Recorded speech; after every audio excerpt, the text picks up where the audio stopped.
అత్తమ్మ వాళ్ళది అమ్మ వాళ్ళది సూరారం మహదేవ్పూర్ మండల్ కాళేశ్వరం సైడ్ అండి, భూపాలపల్లి డిస్టిక్. మా నాన్నకి మేము 5 ఆడపిల్లలు, ఒక తమ్ముడు. నాకు చాలా కష్టపడి పెంచిండు మమ్మల్ని, చాలా అంటే చాలా కష్టపడి పెంచిండు. చాలా పూర్ ఫ్యామిలీ, చాలా బ్యాక్గ్రౌండ్ ఉంటే కానీ అదంతా మా పిల్లలకి అయిపోయింది. సో మా తమ్ముడికి మమ్మల్ని అందరినీ కష్టపడి పెంచేసిండు మా డాడీ. మా అందరి పెళ్ళి చేసేసిండు. లాస్ట్కి నా పెళ్ళి వచ్చేసరికి మా డాడీకి ఏం మిగలలేదు. ఒక 2 ఎకరాల భూమి ఉంటే, పొలం, ఒక చేను ఉంటే. దాని తర్వాత ఇదంతా పోయింది కదా, మా డాడీకి కూడా నేను ఎందుకు సఫర్ చేయాలి అని చెప్పేసి నేనేం చేసిన, చదువుకొని ఇంటర్మీడియట్ కంప్లీట్ అయ్యి డిగ్రీ కోసం నేను కరీంనగర్ రావడం జరిగింది. చదువుకుంటూ ఏదైనా జాబ్ కూడా వేయొచ్చు కదా, వాళ్ళకి కూడా నేను ఏదైనా హెల్ప్ చేయొచ్చు కదా అనేసి ఆ ఇంటెన్షన్స్ తోటి నేను కరీంనగర్ రావడం జరిగింది. దాని తర్వాత నేను ఒక చిన్న చిన్న స్టోర్స్లలో, క్లాస్ స్టోర్స్లలో నేను ఒక సేల్స్ ఎగ్జిక్యూటివ్గా పని చేసుకుంటూ కొంచెం ముందుకు వెళ్ళిన, చాలా కష్టపడ్డా, హార్డ్ వర్క్ చేసిన తర్వాత ఈ శాలరీ నాకు సరిపోవట్లేదు. నా ఏజ్కి, నా ఈ స్ట్రెంత్కి, నా హార్డ్ వర్క్ సరిపోవట్లేదు. సో ఇది కాదు, ఇంకేదైనా చెయ్యాలి అనే థాట్ తోటి ఇంకా నేను ముందుకు వెళ్ళాలి అని చెప్పేసి ఇంకా చాలా కష్టపడుతున్నా ఆ ఏజ్లోనే. తర్వాత సాయి కిరణ్ సార్ నుంచి నాకు ఒక ఇంటర్వ్యూ కాల్ వచ్చింది. కాల్ వచ్చిన తర్వాత నేను అక్కడికి వెళ్ళడం జరిగింది. ఇంటర్వ్యూ సెలెక్ట్ అయ్యాను, నేను జాబ్లో జాయిన్ అయ్యాను. శాలరీ అయింది. శాలరీ వచ్చింది. ఒక 1-2 ఇయర్స్ తర్వాత మేమిద్దరం ఒక గుడ్ ఫ్రెండ్స్గానే ఉండేది. తర్వాత ఆయన సైడ్ ఫ్యామిలీ సపోర్ట్ లేదని నాకు అర్థమైంది. ఆయన కూడా నాకు అన్ని షేర్ చేసుకున్నాడు. నా ఫ్యామిలీకి కూడా నేను అంతా ఆయనకి షేర్ చేసుకున్నాను. నా ప్రాబ్లమ్స్ ఏంటి, నేను ఇట్లా అయింది, నేను ఎందుకు ఇక్కడికి వచ్చినా అన్నీ చెప్పుకున్నా.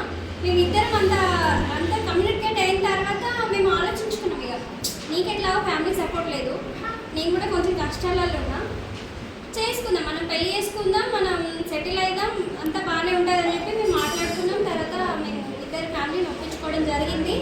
2024లో మాకు మ్యారేజ్ అయింది. 24/4/24 మ్యారేజ్ అయిన తర్వాత బిఫోర్ మ్యారేజ్ అనుకుంటా వెస్టేజ్ ప్లాన్ చెప్పినట్టున్నారు మీ సార్కి.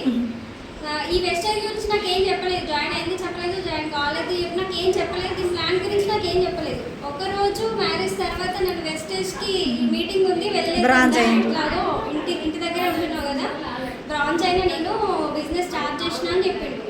అవునా, నాకు ఎప్పుడు చెప్పలేదు, ఈ డెమోస్ ఏంటి అంత కొత్తగా ఉంది, అసలు ఏం చేస్తున్నావు అనేసి నేను అడిగిన. నీకు అర్థం కాకపోతే నీకు ఒక వీలు ఉంటే ఒకరోజు వీక్ ఆఫ్ తీసుకుని నీకు డెమోస్ అన్నీ చెప్తా, బాగున్నాయి అసలు ఈ డెమోస్ అని చెప్పిండు. సరే అని చెప్పి వడమన్ శ్రీనివాస్ సార్ మీటింగ్కి నేను అటెండ్ అయిన తర్వాత అసలు ఒక 500 మెంబర్స్ ఉంటారా సార్, చాలా 300+. అసలు ఏంటంటే అసలు అంతమంది చూసి నేను షాక్ అయినా. వెస్టేజ్ అంటే ఏంటిది, అసలు ఇంతమంది ఏంటిది, ఈ హడావిడి ఏంటిది, ఈ సెలబ్రేషన్స్ ఏంది, పూలు అల్లుకోవడం ఏంది అని చెప్పి నేను మస్తు షాక్ అయిన. తర్వాత సెలబ్రేషన్స్ అయింది, మాకు కూడా అయింది, ఇదే సాల్వా కప్పుకున్నాం, మాకు కూడా ఇంత బాగా చేసిరో అయిపోయింది. తర్వాత కొద్ది రోజుల తర్వాత ఆయన బిజినెస్ ఇట్లనే అంటే ప్లాన్ చెప్పుకుంటూ పోతుండు, అంతా బాగానే ఉంది. కానీ టీం అసలు ఆయన బిల్డ్ అయితే లేదు, టీం ఫామ్ అయితే లేదు సార్. సార్ నేను అనుకున్నా అసలు ఒక బ్రాంజ్ సెలబ్రేషన్స్ అయినా అది కాదు కావచ్చు, ఫాల్ అయితే పోతుంది, బిజినెస్ అంతా సెట్ కాదు కావచ్చు, నువ్వు చేయక ఎందుకు టైం వేస్ట్, నీకు అటు ఉంది కదా, ఇది ఎందుకు అని చెప్పి నేను ఎప్పుడు డిస్కరేజ్ చేసుకుని వచ్చిన పక్కనని నేను ఎప్పుడు కూడా సపోర్ట్ చేయలేదండి. కానీ ఇప్పటికీ స్టిల్ తను హార్డ్ వర్క్ చేసుకుంటూనే ఉన్నాడు. నేను ఏ విధంగా కూడా సపోర్ట్ చేయలేదు. కానీ ఇప్పుడు నేను ఈ సెలబ్రేషన్ అసలు జరగదు, సాయి సార్కి హార్ట్ఫుల్గా చెప్తున్నా, నేను ఇప్పటి నుంచి చాలా సపోర్ట్ చేస్తా. నేను ఒక రేంజ్లో ఉండాలి, తనని కూడా నేను బాగా సపోర్ట్ చేస్తాను. మేము ఉండాలి, మా అత్తమ్మ వాళ్ళకి మేము ఏంటనే చూపించుకోవాలనేది నా గోల్. ఇంకా కష్టమని చెప్పానంటే అమ్మని మేడం అని భరత్ సార్ నాకు చాలా చెప్పారు, కానీ నేను ఎప్పుడు పట్టించుకోలేదు. ఇది నా మొదటి mistake, it was my mistake. Sai sir ఎప్పుడు చెప్తా ఉంటారు, పాపం నా కోసం అంతమందిని చేసి టీం కింద తయారు చేసిండు, నేను వాళ్ళకి కూడా చేయాలి, నువ్వు ఎప్పుడు ఇంట్లోనే ఉండమంటావు అసలు అంటే నాకేమనిపిస్తుంది అంటే ఒక బాబు ఉన్నాడు, నాకు అత్తమ్మ వాళ్ళు రారు, మమ్మీ వాళ్ళ సైడ్ కూడా తక్కువ, ఒక్క బాబుని నేను చూసుకొని ఉండాలంటే ఎంత కష్టం. రేపు స్నానానికి పోయినా వాష్రూమ్ పోలే, బాబు కింద పడతాడు, బోర్లో పడతాడు, ఏది ముట్టుకుంటాడు, ఏది మీద పడతాడు, tension. So single life parent అసలు మస్తు కష్టం, ఈ జర్నీ వరస్ట్. ఇంకొకటి ఏంటంటే నా బ్యూటిఫుల్ మెమరీ ఏంటంటే నేను కన్సీవ్ అయినా, పెళ్ళైన తర్వాత 4 monthsకి నేను కన్సీవ్ అయిన తర్వాత హాస్పిటల్ చెకప్కి వెళ్ళాం. మా ఫ్యామిలీ వాళ్ళే అందులో చేస్తారు హాస్పిటల్లో, వాళ్ళు రిఫర్ చేసారు మేడం వాళ్ళు చాలా దగ్గర ఫ్యామిలీ ఫ్రెండ్ అనమాట. ఐరన్ క్యాల్షియం రెగ్యులర్గా వాడి నీకు హెల్దీ బేబీ ఉంది, చాలా హెల్దీగా అయింది, నీకు హెల్దీ ప్రెగ్నెన్సీ, నువ్వు ఇది వాడు అని చెప్పేసి బేబీ గ్రోత్ కోసం, బేబీ హెల్త్ కోసం, స్ట్రాంగ్ ఉండడం కోసం. సాయి సార్ ఏం చేసిండంటే మన వెస్టేజ్ ఉంది కదా, వెస్టేజ్లో iron capsules calcium spirulina, main spirulina, ఇది నాకు సజెస్ట్ చేసిండు. ఫస్ట్ నేను అస్సలు వేసుకున్నాను, నాకు అదే వద్దు, నేను మొత్తంగా ముట్టుకోను, నాకు అదే వద్దు, నువ్వేమని వేసుకో, అస్సలు నాకు అదే వద్దు, నువ్వు ఎవరితో నువ్వేమని వేసుకో, నేను వేసుకోను. నా వెనకాల తిరిగి నన్ను ఇట్లా తిప్పించి నాకు ఆ ట్యాబ్లెట్స్ వాడడం జరిగింది.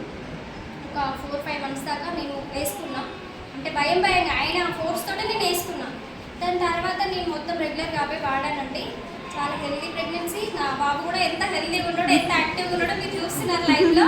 చాలా హెల్దీగా ఉన్నాడు నా బాబు. ఇంతవరకు ఫీవర్ లేదు, కోల్డ్ లేదు, కఫ్ లేదు, ఏం లేదు, చాలా హెల్దీగా ఉన్నాడు, ఎలాంటి ప్రాబ్లం లేదు. అండ్ నాకు కూడా బాగుంది హెల్త్. ప్రెగ్నెన్సీ జర్నీ చాలా బాగా మెమరబుల్ జర్నీ. ఇది అంతా వెస్టేజ్ వల్లనే చాలా సక్సెస్ఫుల్గా నేను డెలివరీ అయ్యాను, అంత బాగుంది. దాని తర్వాత కూడా నేను కాల్షియం అవి వాడాను, లైక్ ఉంటాయి కదా బాడీ పెయిన్స్ అవి కవర్ కావడం కోసం అవి వాడాను. చాలా బాగుంది వెస్టేజ్. ఇంకొకటి ఏంటంటే సాయి సార్తో గొడవ అవుతుంది, నువ్వు వెస్టేజ్కి నాకు సపోర్టే చేయవు కదా, నాకు అసలు సపోర్టే చేయవు కదా. సాయి సార్ ఎప్పుడైనా ప్రొడక్ట్స్ తీసుకొస్తారు కదా సిఎన్సీ ఆఫర్లో, ఫస్ట్ వాళ్ళ కాటన్ బాక్స్ తీసుకుంటా, ఏమి తెచ్చిండు అనేది చూసుకుంటా. ఈ ఫేషియల్ ప్యాక్స్, ఫేస్ ప్యాక్లు అవి ఉంటాయి కదా, ఫేస్ వాష్లు, సోప్స్, వైటనింగ్ సోప్ అంటే నాకు ఫేవరెట్ సోప్ అండి. నా బాబుకి కానీ నేను కానీ అదే వాడతా. అది గ్రీన్ ఆలోవేరా నీమ్ సోప్ వాడతాడు. ఇవి మాత్రం మేము పక్కకు పెట్టేసుకుంటాం. ఫస్ట్ అంటాడు కదా, నీకు నచ్చే కదా, నీకు వెస్టర్న్ అంటే నచ్చదు కదా, నువ్వు ఎందుకు పక్కకు పెట్టుకుంటావు, నీ వెస్టర్న్ నచ్చుతుంది, నేను చెప్పలేదు, నాకు ప్రొడక్ట్స్ ఇష్టం, నువ్వేమన్నా వేసుకో అని ఇట్లా అనేది. నా అన్ని సపరేట్గా పెట్టుకుంటా. ఎవరికైనా ప్రోడక్ట్ ఇవ్వడానికి పోతే నేను లొల్లి పెట్టుకుంటా, ఇట్లా గడప దాటిపోయి నువ్వు ఎందుకు తీసుకోతున్నావు, ఎవరికి తీసుకోతున్నావు అనేసి నేను లాక్కుంటా. అంత బ్యూటిఫుల్ జర్నీ అండి వెస్టేజ్. ఇంకా ఇప్పటికీ సపోర్ట్ చేస్తా, చాలా హ్యాపీగా ఉంది. ఇది సన్మానం సాయి సార్కి జరగాల్సింది, నాకు చేసారు మీరు. Thank you so much. నేను ఇంత మాట్లాడితే నేను అస్సలు అనుకోలేదు, కానీ మిమ్మల్ని చూసినాక ఇంకొంచెం ఎనర్జీ వస్తుంది. Thank you so much. Thank you so much.